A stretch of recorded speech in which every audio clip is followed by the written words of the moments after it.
বিসমিল্লাহির রহমানির রহিম। সকলকে অনলাইন ক্লাসে স্বাগত জানাচ্ছি। আমি মোহাম্মদ কবির হোসেন, সহকারী শিক্ষক, বয়রা ডাক বিভাগীয় মাধ্যমিক বিদ্যালয়, খুলনা। তো আশা করি তোমরা সবাই ভালো আছো। আর তোমাদের অনলাইন ক্লাসের আজকের যে বিষয় নিয়ে আমরা আলোচনা করব, আমাদের আজকের আলোচনার বিষয়বস্তু বা অনুশীলনী যেটা বলে 9.1 ত্রিকোণমিতি, অত্যন্ত একটা গুরুত্বপূর্ণ একটা অধ্যায়। ত্রিকোণমিতি অঙ্কের একটা পার্ট, সেখান থেকে তোমাদের স্পেসিফিক 3টা অঙ্ক আসবে এবং 2টা সৃজনশীল করা লাগবে। আর যেহেতু আমাদের করোনার কারণে আমাদের এসএসসি হচ্ছে না, কোনো পরীক্ষা হচ্ছে না, কিন্তু আমাদের অনলাইন ক্লাস ধারাবাহিকতায় আমরা নিয়ে আসছি। তোমরা বাসাতে অঙ্ক করছো, প্র্যাকটিস করছো, আগামীতে তোমাদের পরীক্ষা হবে এরকম দিক নির্দেশনা ইতিমধ্যে আমরা পেয়ে গেছি। তো সেভাবে আমরা আমাদের প্রস্তুতি আমাদের নিতে হবে। তো ত্রিকোণমিতি আজকের যে বিষয় নিয়ে আমরা আলোচনা করব, বেসিক নিয়ে ত্রিকোণমিতি কাকে বলে সেটা আমাদের আগে বুঝতে হবে। আমি একটা চিত্র এখানে অঙ্কন করলাম, এই চিত্র নামকরণ করলাম এ বি সি। আমরা জানি সাধারণত 3টা বাহু দ্বারা আবদ্ধ ক্ষেত্রকে ত্রিভুজ বলে। 3টা বাহু দ্বারা আবদ্ধ ক্ষেত্রকে ত্রিভুজ বলে। এখন এই ত্রিভুজ বাহুভেদে বিভিন্ন ধরনের হতে পারে, 3 ধরনের হতে পারে সাধারণত। তো এক্ষেত্রে আমি যখন বি কে স্পেসিফিক ইন্ডিকেট করলাম, সেক্ষেত্রে আমরা এর নামটা পেয়ে গেলাম। এই বি কে ইন্ডিকেট করা মানে অর্থাৎ বি 90 ডিগ্রি। 90 ডিগ্রি হওয়ার কোনো কোণকে আমরা সমকোণ বলি। এটা একটি সমকোণী ত্রিভুজ। আর এইখানে এ একটা বাহু আছে, এ একটা কোণ আছে, আর এখানে সি একটা কোণ আছে। এখন আমরা একটা জিনিস মাথায় রাখবো। তো তার আগে আমি ত্রিকোণমিতির সংজ্ঞাটা একটু আমরা বুঝি আগে, যে ত্রিকোণমিতি কাকে বলে সেটা আমাদের বুঝতে হবে। যে ত্রিভুজের 3টা বাহুর অনুপাতের পরিমাপকে বলা হয় ত্রিকোণমিতি। ত্রি অর্থ 3টা, ত্রি অর্থ কি 3, ত্রিকোণ 3টা কোণের পরিমাপের অনুপাত নির্ণয় করাকে বলা হয় ত্রিকোণমিতি। তো আমরা এই যে আমাদের যে সমকোণী ত্রিভুজ, অর্থাৎ সমকোণী ত্রিভুজের 3টি কোণের পরিমাপের অনুপাতকে বলা হয় ত্রিকোণমিতি। আমরা এই যে 3টা কোণের অনুপাতকে আমরা নির্ণয় করা শিখবো আজকে। এখন সাধারণত আমরা জানি যে একটি সমকোণী ত্রিভুজের লম্ব থাকে, সন্নিহিত বাহু থাকে, আর অতিভুজ থাকে। কিন্তু এক্ষেত্রে আমাদের যেটা 90 ডিগ্রি অর্থাৎ সমকোণের অপোজিট বাহুটা আমরা কি ধরবো? অতিভুজ।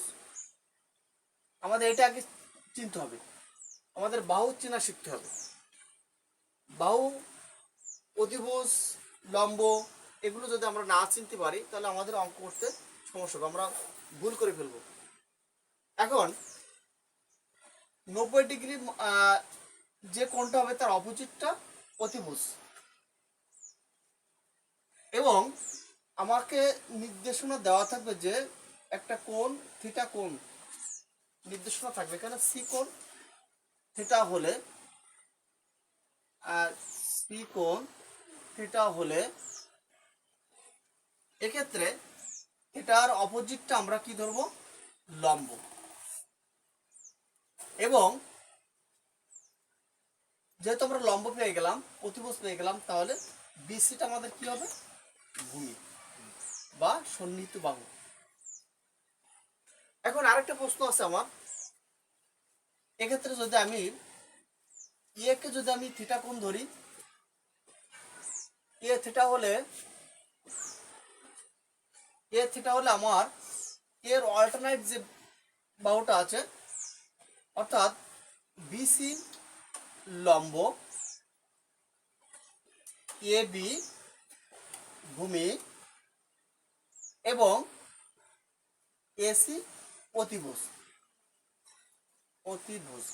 আমরা একটা জিনিস সর্বদা মাথায় রাখবো, যে অতিভুজের পরিবর্তন হবে না। এখানে আমাদের থিটা কোণ ভেদে আমাদের ভূমি বা লম্বের পরিবর্তন হতে হবে। সি যদি আমার থিটা কোণ ধরি, সেক্ষেত্রে আমার লম্ব হবে এবি, ভূমি হবে আমার বিসি। আর যদি যদি থিটা কোণ ধরি তাহলে এক্ষেত্রে আমার লম্ব হবে বিসি, ভূমি হবে এবি। আমি বিষয়টা ক্লিয়ার করতে পেরেছি। এইটুকু আমাদের আগে ক্লিয়ার হতে হবে। তারপর এই সমকোণী ত্রিভুজের কোণের অনুপাতের 6টা রাশি আছে, সেই রাশি নিয়ে আমরা একটু দেখব। এখানে sine theta, cos theta, sec theta, cosec theta, tan theta, cot theta. এই যে 6টা রাশি আমি লিখলাম প্রতীক, এই প্রতীকগুলোকে আমরা একটু দেখব। এইখানে সাইন থিটা বলতে আমরা সাধারণত এটা আমাদেরকে জানতে হবে। সাইন থিটা সমস্যা আমরা জানি লম্ব বাই অতিভুজ, এই সূত্রগুলো আমাদের জানতে হবে। কোয়াস ইকাল টু ভূমি বাই অতিভুজ, সেক সাধারণত কজের বিপরীত হয়, অতিভুজ বাই ভূমি। কোসেক সাধারণত সাইনের বিপরীত হয়, অতিভুজ বাই লম্ব। ট্যান লম্ব বাই ভূমি, ট্যানের বিপরীত হবে কট, ভূমি বাই লম্ব। আমরা এভাবে যদি শিখি তাহলে আমাদের মনে রাখতে সুবিধা হবে যে কার বিপরীত কোনটা।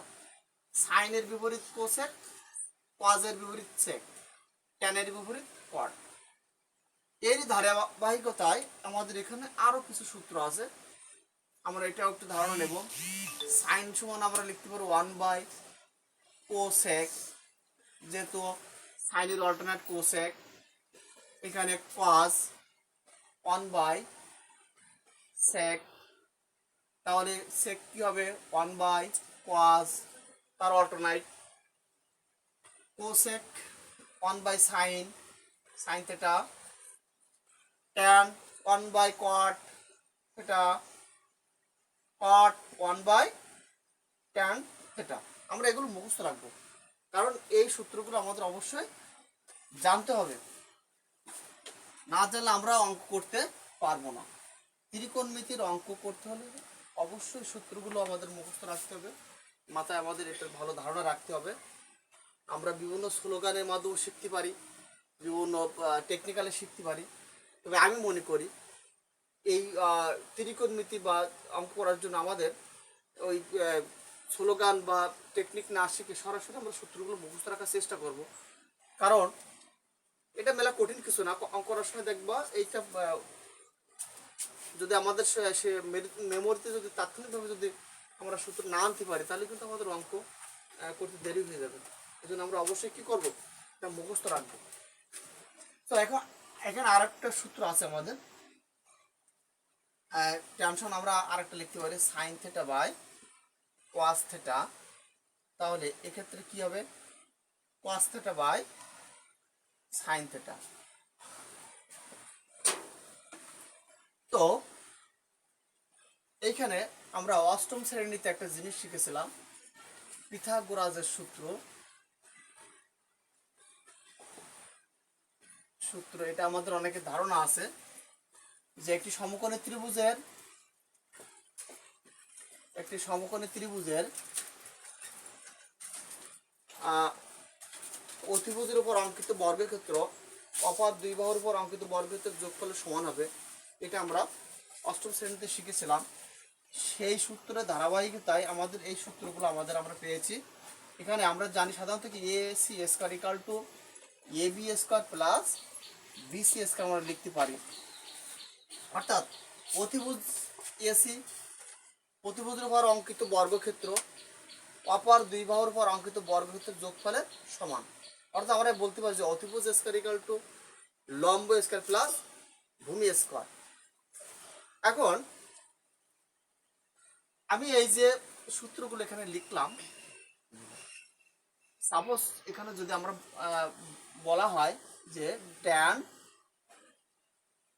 tan c equal to √3/2 √3 just আমরা √3 ধরলাম, √3/1 ধরলাম, tan c ইকুয়াল টু √3/1। আবার sin a ইকুয়াল টু √3/2 ধরলাম। এখন আমি যে জিনিসটা তোমাদের বোঝানোর চেষ্টা করছি, tan c sin a, এখানে দুই ধরনের প্রতীক দেওয়া আছে। সো আমি একটু আগেই তোমাদের নিয়ে যে বিষয়টা আলোচনা করছিলাম যে থিটা ভেদে আমাদের কি লম্ব বা ভূমির পরিবর্তন হবে।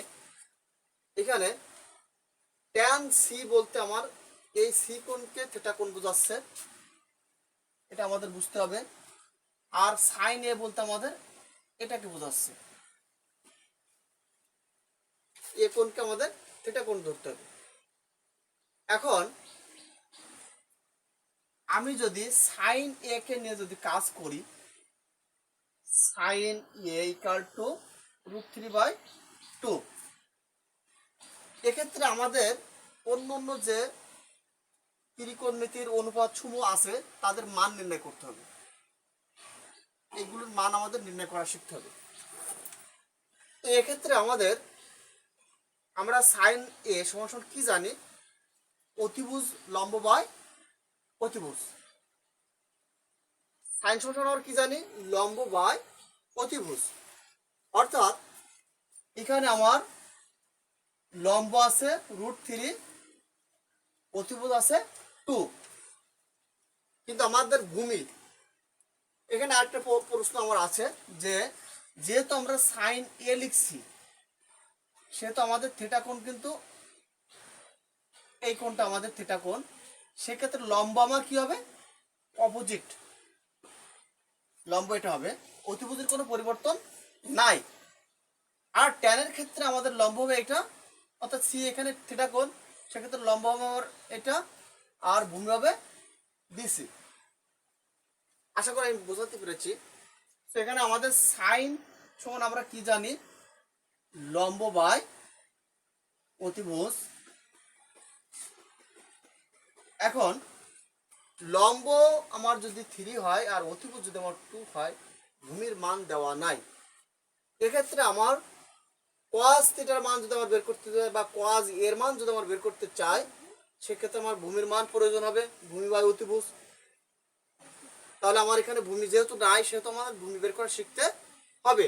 আর এই ভূমিটা আমরা বের করতে পারবো কিভাবে, আমরা এই যে পিথাগোরাসের যে সূত্রটা লিখছি এই সূত্রের মাধ্যমে আমরা কি করব, এখান থেকে আমরা ভূমি বা লম্ব বা অতিভুজ আমার যে মানটা প্রয়োজন হবে আমি বের করতে পারবো।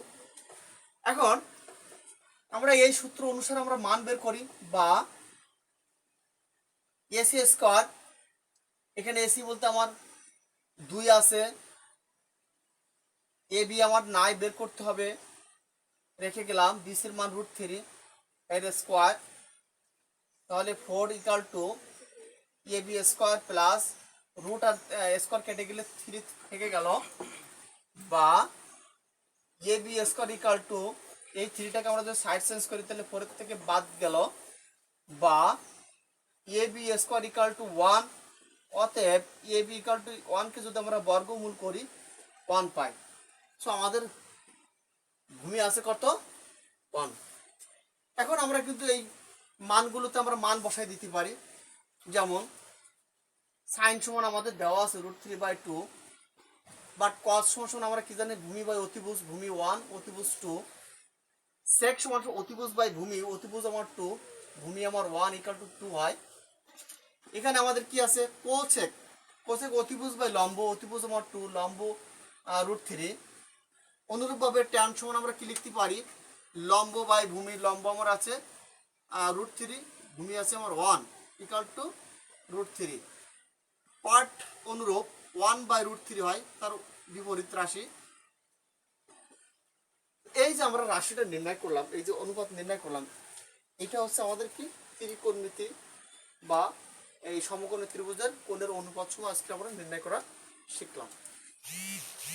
তো এই হচ্ছে আমাদের ত্রিকোণমিতির মূল বেসিক যে তথ্য। আমরা যদি এই বিষয়ের উপর যদি আমাদের যদি জ্ঞান না থাকে, তাহলে আমরা পরবর্তী যে অঙ্ক, আমাদের বইয়ের যে অঙ্কগুলো আছে, এই অঙ্কগুলো আমরা করতে পারবো না। আমি একটু ভিন্ন আঙ্গিকে ভিন্ন পরিসরে তোমাদের দেখানোর চেষ্টা করছি। তোমরা এই বিষয়টাকে না আগে অবজারভেশন করবে, তার পরবর্তীতে আমি তোমাদের অঙ্ক করা শেখাবো। এবং আমি আজকে একটা অঙ্ক দিয়ে শেষ করব। এই যে সূত্রগুলো আমরা শিখলাম, এর প্রয়োগটাও আমরা শিখলাম। এখানে আমি সূত্রের প্রয়োগ করে দেখিয়েছি, বাট আমি একটা অঙ্ক তোমাদের এই মুহূর্তে করে বাদ বাকি অঙ্কগুলো তোমার বাড়িতে প্র্যাকটিস করবে, এবং এর ক্লাস পরবর্তীতে তোমরা পাবে। এবং আমার অনলাইন আর ইউটিউবে এই ত্রিকোণমিতির আরও অনেক ক্লাস পূর্বে দেওয়া আছে, সেখান থেকেও তোমরা ওই ক্লাসগুলো দেখতে পারো। তো আসো আমরা একটা অঙ্কের মাধ্যমে আমরা এটা প্র্যাকটিস করি যে আসলে আমরা অঙ্ক করতে পারবো কি না, এই সূত্রগুলো আমাদের প্রয়োগ করে আমরা অঙ্ক করতে পারবো কি না। সাপোজ তোমাদের টপিকসে দেওয়া আছে ত্রিভুজ, বা আমি ধরে নিলাম ABC সমকোণী, এর বি কোণ সমকোণ এবং সি কোণ থিটা হলে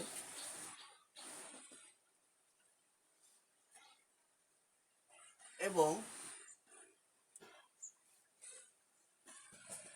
AB equal to 5, BC equal two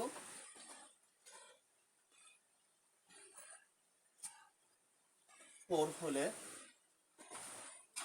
আমরা একটা অঙ্ক এখানে সেট করলাম। Sine square theta plus cos square theta equal to 1। সত্যতা যাচাই করো।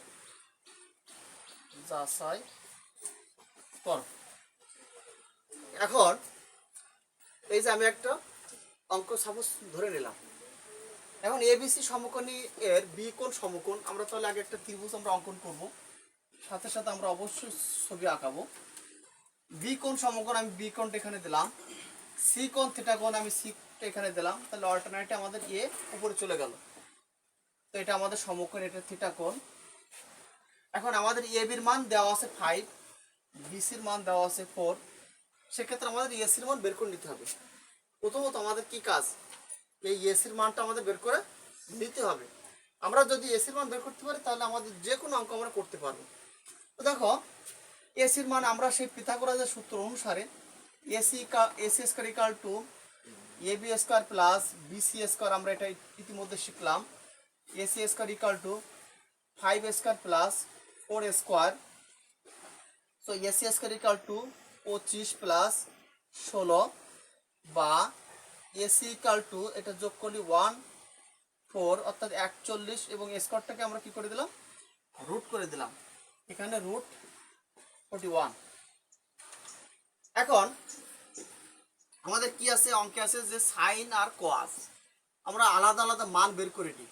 সাইন থিটা সমান আমরা কি জানি, লম্ব বাই অতিভুজ।